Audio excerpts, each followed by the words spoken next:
In St. Louis, near the banks of the Mississippi River, is one of the jewels of American cemeteries. Founded in 1849, it is noted for its many famous interments, including explorer William Clark, who along with partner Meriwether Lewis and Indian guide Sacagawea carved the first path from the American interior to the Pacific Ocean.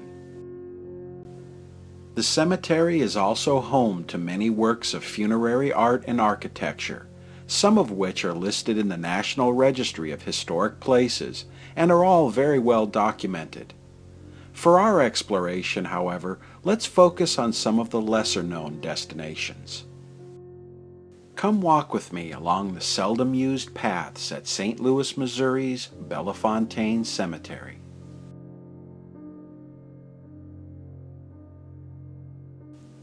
Buried beneath this monument, decorated with symbols of military service, are brothers William and Samuel Mccree. They continued a family military tradition started during the Revolutionary War by their father, Griffith Mccree.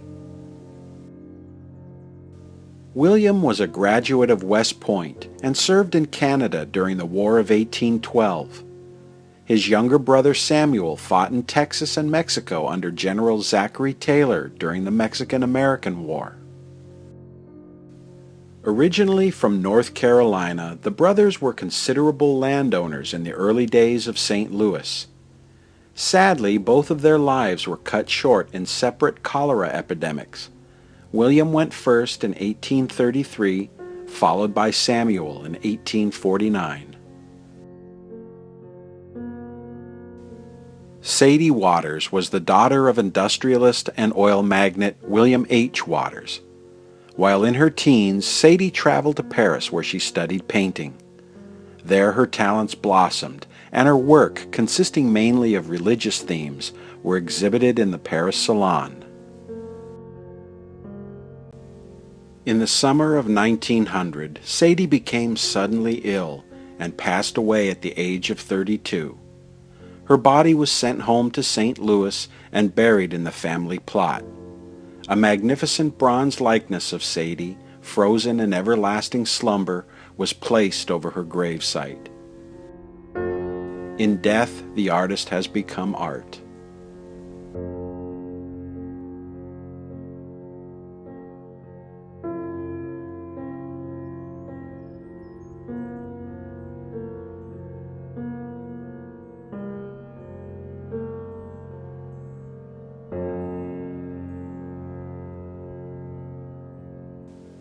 On May 31, 1889, Gussie Swineford was traveling through Cambria County, Pennsylvania, when her train became stranded near Johnstown. Word had reached the passengers that the South Fork Dam had burst. With only minutes to decide between life and death, many ran for higher ground, while others stayed behind. The Johnstown flood caused $17 million in damage, $500 million today, and claimed over 2,000 lives, including Gussie Swineford's, who had chosen to wait out the flood in the train. Her body was recovered and buried in her hometown of St. Louis by her husband of 8 months.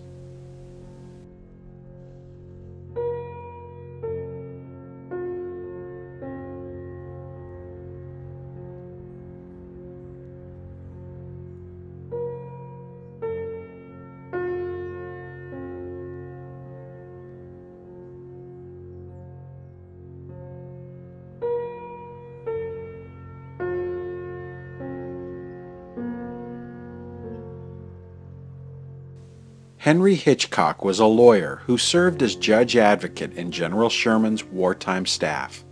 His diary during the Atlanta campaign is considered one of the most historically significant documents of the war. Also buried in the plot is Henry's brother Ethan, who served Presidents McKinley and Roosevelt as ambassador to Russia and as Secretary of the Interior.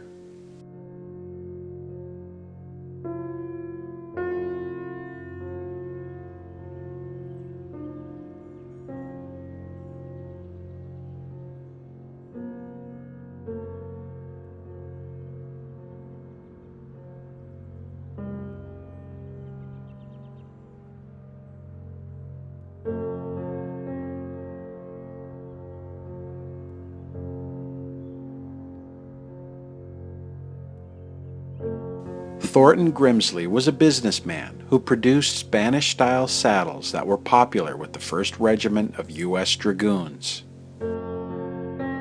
Through his success in business, he saw to it that an area of land in St. Louis was set aside as a public park. Originally known as Grimsley's Folly, it has since been renamed Lafayette Park.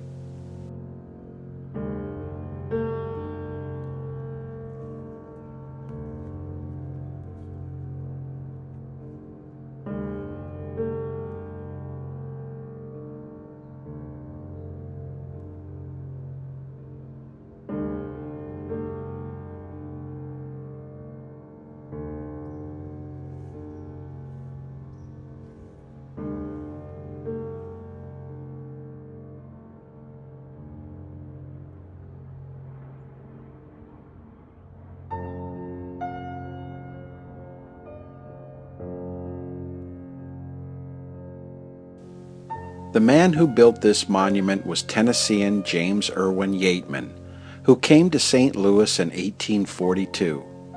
He was involved in many enterprises, most notably as the founder and president of the Merchants Bank. But he was also a philanthropist who presided over the Western Area Sanitation Commission that aided soldiers returning from the Civil War. Yeatman also helped establish Bellefontaine Cemetery, and for a time served as its president.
Wilson McGonigal of the United States Navy served in the Western Theater during the early part of the American Civil War. In 1862, he took command of the ironclad gunboat USS St. Louis and patrolled the Mississippi River near Memphis, Tennessee. McGonigal later took charge of a squadron of ironclads operating on the White River in Arkansas. Alternately between patrol duty, he oversaw gunboat conversions and fleet recruiting. While on special assignment in Annapolis, Maryland, Lieutenant Commander Wilson McGonigal died of tuberculosis. His monument depicts military and maritime themes. Wilson's eldest son, George McGonigal, went on to have a long, distinguished career in the United States Army. The success and growth of St. Louis is owed in large part to the Mississippi River and the introduction of the steamboat. In the 19th century, the exploits of steamboat captains were legendary. One can almost think of them as the astronauts of their age. Bellefontaine Cemetery is the resting place of many of them, like George Claybourne Wolfe. As a captain of an Illinois Packet Company vessel, he spent most of his life on the Mississippi. He was also a shrewd businessman who saw the potential of using steamships as saloons. In all, he managed 30 such establishments on the river. Upon George Wolfe's monument is the image of one of his steamers gently gliding over the water for all time.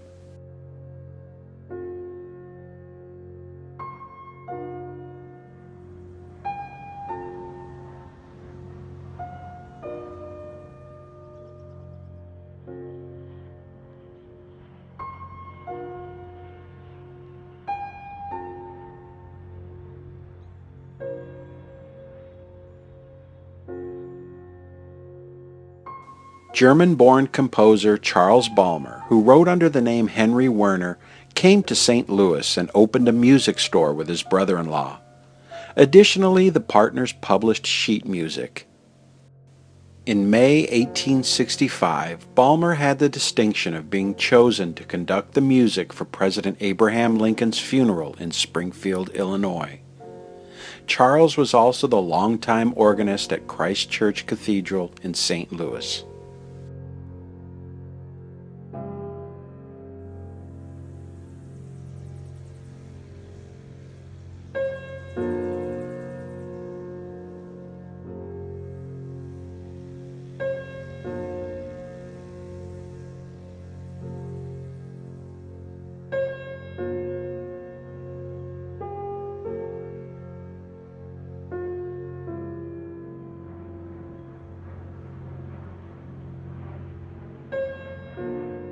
Being from California, I was surprised to come across someone in Missouri who played a big part in my home state's history.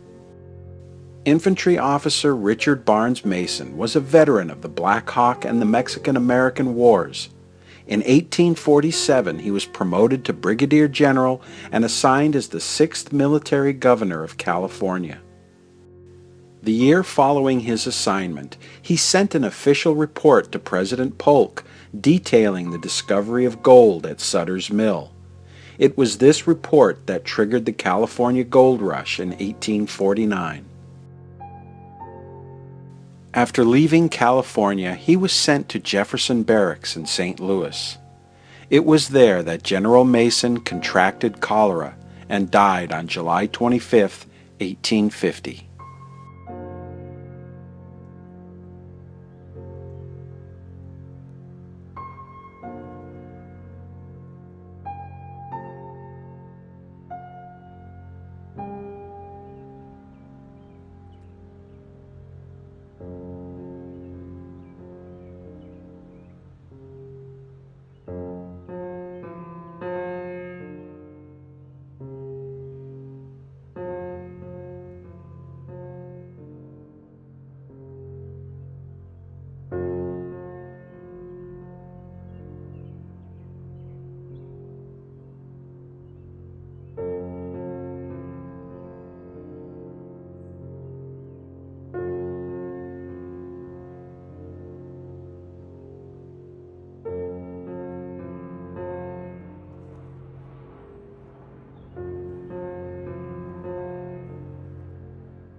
This monument belongs to industrialist Charles Henry Peck. Aside from interests in natural resources, banking, and railroads, he was an architect and a builder. He died in 1899 on the eve of the 20th century, but in so many ways his hand guided the city towards a prosperous future.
This family mausoleum was constructed in 1907 by Frank Tate.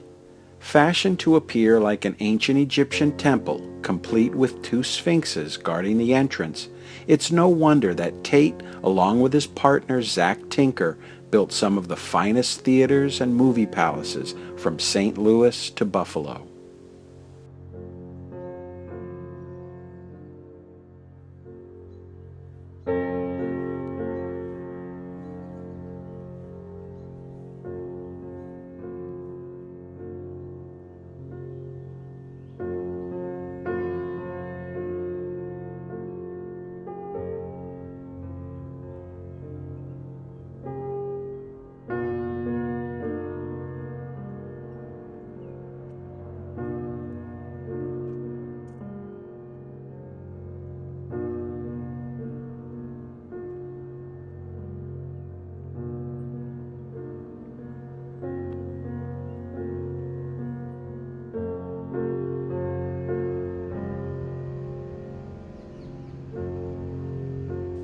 Peter Ochs was the maker and seller of fine caramels, chocolates, and sweetmeats. He went into business in 1865, and the people of St. Louis came to know that if the label had his face on it, they were getting the very best.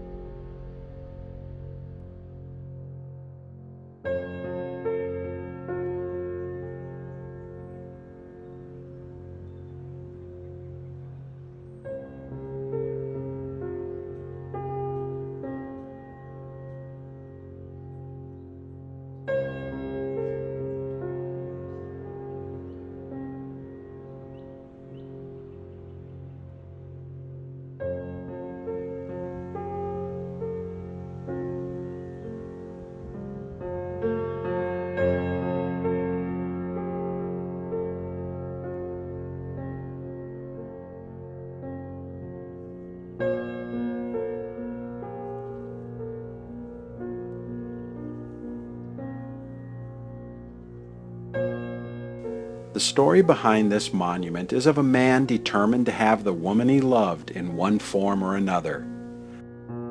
Pharmacist Herman Loites was visiting Italy when he fell madly in love with a beautiful young actress. When she turned down his proposal of marriage, he returned home broken-hearted but determined. He commissioned a sculptor to recreate her likeness in the form of a 12-foot statue.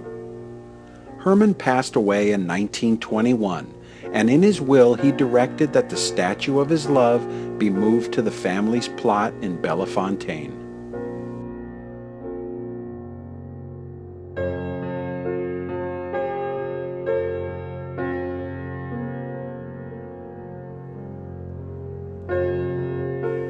Any words I choose to describe Bellefontaine seem inadequate. Even the images taken by my camera fail to capture the sense of wonder and awe I felt while I was there. But to be honest, those feelings seemed to run on an undercurrent of frustration. Frustration not for the mosquitoes or the weather that was alternately rainy and hot, nor the place itself. No, it was for that mysterious abstract concept that vexes us all, time, or the lack thereof. My visit here was a way to kill a couple hours before I had to be on a flight back home to California. I had no idea there would be so much to see. Over one hill was another, and beyond that another, and so on. And upon each of them were more sights beckoning me to come and explore. Before long I realized I was lost, and each attempt I made to get back to where I started only took me further in another direction. In moments like this, the mind plays tricks. The distant noises of cars and trucks fade away until all you hear is the wind. All around are moss-covered stones, marking the places of countless broken hearts that are now long forgotten. It makes one wonder when the last time someone stood here who knew that person. Who last wept for them in the grave?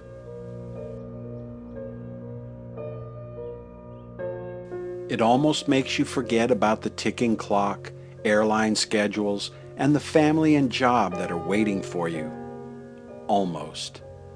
Time is an unsympathetic companion that doesn't yield for dreamers.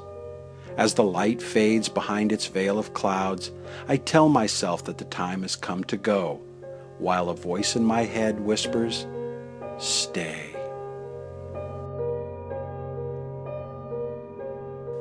But right on cue, as if the universe planned it this way, I see my rental car through the trees. It's due back in a couple hours. Switching off my camera, I am suddenly aware of the noise of the outside world. That undercurrent of frustration reaches the surface, and as I walk back to the car, it's like slogging through quicksand, because there's still so much that I haven't seen. With a heavy heart, I take one last look at Bellefontaine. It's so hard to leave. And just then I hear my phone. It's a text from the airline. Time to go. As I pass through the front gate and I'm about to enter traffic, I say to myself, I'll come back someday.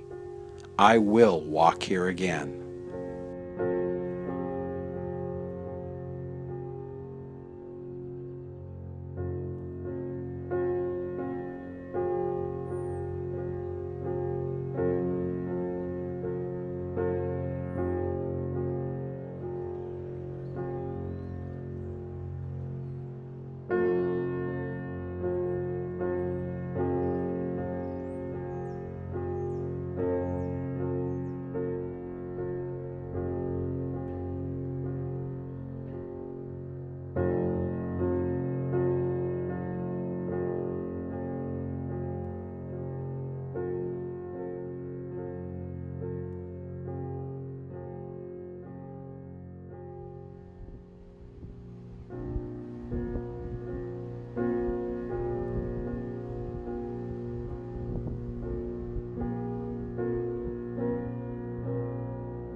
Thank you for watching, and be sure to subscribe to my channel today for more grave explorations.